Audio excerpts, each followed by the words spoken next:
What's up, everybody? I'm the Tatted Ball Guy, and I test gear so you don't have to. What we have here is the Joyo Zombie II. This is a 20-watt hybrid amp with a 12AX7 preamp tube. It also has 2 channels, a clean and a high gain, as well as an effects loop, Bluetooth, and a headphone out. Let's take a look at what's in the box.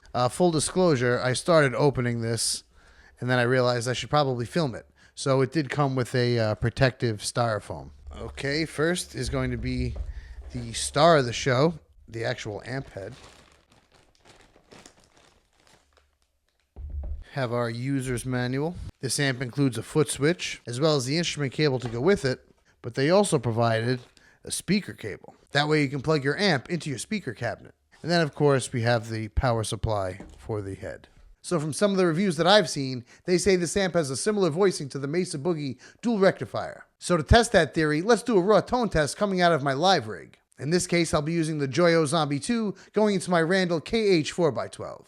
First, we'll start with the clean channel, and then we'll move over to the high gain. We'll round this tone test out by using a tube screamer on the high gain channel. Start with the tone knob at 12 o'clock.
Gain at noon, tone at noon, volume at noon.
So now that we've heard 2 different types of tone tests, as well as the specs, let's talk about some pros and cons. Starting with the pros, it has a killer tone, it's portable, it also has 2 channels and comes with a foot switch, and it's also very affordable.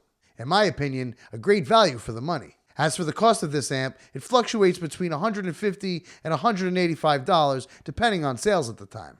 And now for some of the cons. Each channel only has a single tone knob as opposed to a separate EQ. In my opinion, only having a single tone knob can make it kind of challenging if you're trying to dial in a specific tone. However, as you saw in the tone test, that tube screamer pedal can help you dial it in a little bit better. One other drawback of this amp, despite its mighty tone and the fact that it does get really loud, if you wanted to play a large gig, you're going to have to depend on a good PA system. So now for the $1 million question. Would I recommend this amp? I'm going to have to say yeah, absolutely. Tatted Bald Guy seal of approval. Nice job, Joyo. In my opinion, I think this amp is great for metalheads that want a portable tube amp that won't break the bank. Not only that, it packs a monstrous tone. So that's going to do it for this one. I really appreciate you stopping by. If you're new here and you like what you saw, smash that subscribe button. Also, before you go, let me know in the comments section if you think this tone was badass enough to play a live gig. Anyway, that about wraps it up. I'm the Tatted Bald Guy reminding you, good music makes your head nod. I'll catch you in the next one. Peace.